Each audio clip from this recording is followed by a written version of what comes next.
Hi, this is Dr. Dean Kelaita, Health Officer for Calaveras County with a COVID-19 update for today, October 6, 2020.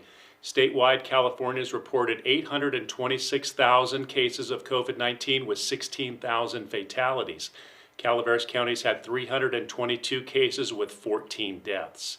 We're averaging 1.6 new cases per 100,000 population compared to the state rate of 7 per 100,000, and we're testing 197 per 100,000 every day. Our rate of positivity has also dropped significantly to 1.4% over the last 3 weeks. Because of the decreases in these community transmission measures, Calaveras County was moved down last week to the orange tier in the state's blueprint for a safer economy. This is the system that ranks counties based on 4 different tiers: purple, red, orange, where we are, which is moderate, and then minimal, yellow.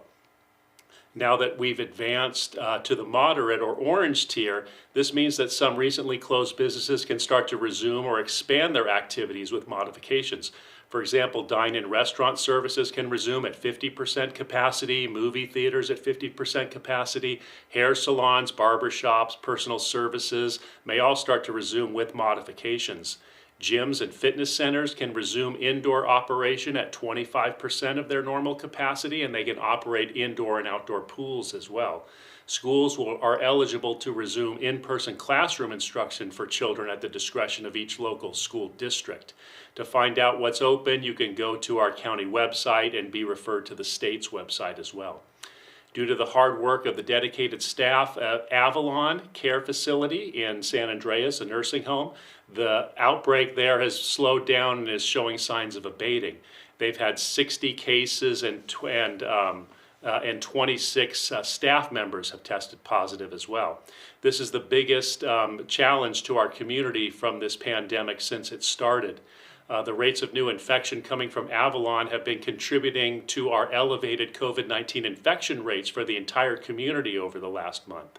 The facility continues to undergo close surveillance for the prompt identification of any new cases in residents and staff, and their scaled-up infection prevention activities will continue.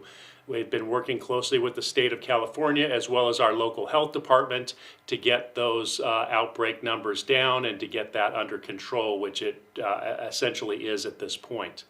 There's currently no Calaveras County residents hospitalized with COVID-19.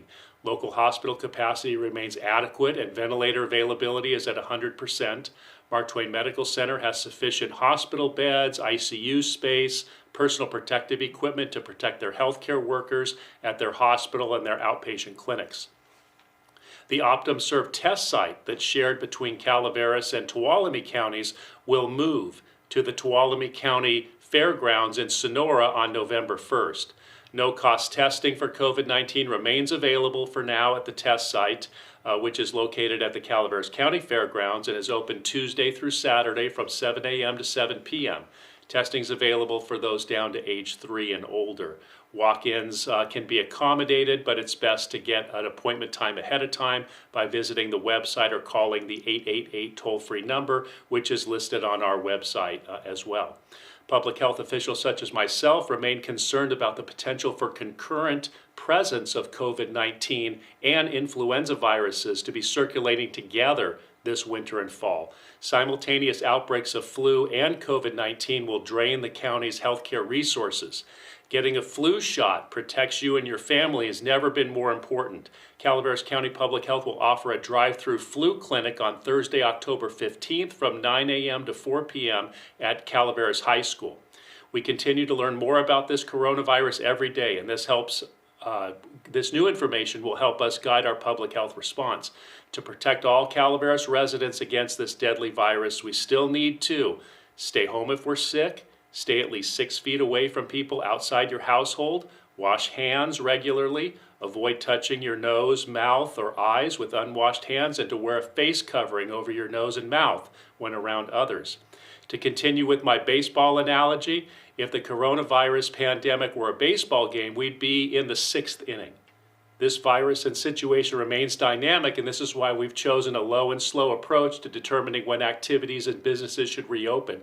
Public health experts are continuing to monitor disease activity weekly for signs of resurgence, especially looking toward the fall and the winter for a potential second wave.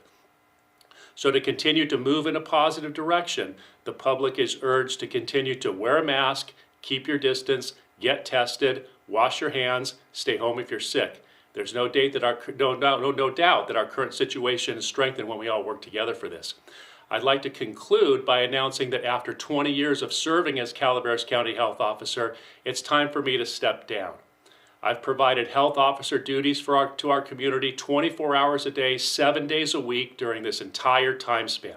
During my tenure as health officer, I've provided counsel and informed decision-making for 23 different elected supervisors, worked with numerous department heads and associated county staff, and served with 4 different county sheriffs. I've guided the county through multiple significant public health crises during this time, including multiple disease outbreaks, the events of 9/11 and bioterrorism, H1N1 swine flu, natural disasters such as the Butte Fire, and now this COVID-19 pandemic. In order to be effective, I've always strived to assist community leaders and decision makers through providing unvarnished medical and scientific information, as well as technical expertise unbiased by subjectivity or partisan influence.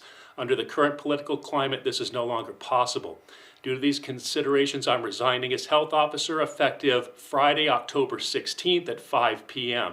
I have no doubt that under the competent leadership of Kristen Stranger, the administrator for the Department of Health and Human Services, as well as the competent public health staff, professionals in nursing, masters in public health holders, and all of the associated public health staff, that the community is going to be in good hands. There'll be interim health officer coverage during the time that I leave, and the county is going to be recruiting a replacement for me to provide hopefully as good or even better service to this community and protection for the public health.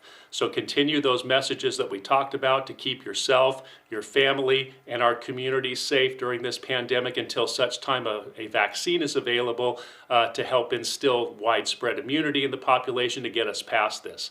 So thank you for your support over these years, and further information will be released from the Public Health Department in our Tuesday afternoon and Friday afternoon press releases. Thank you.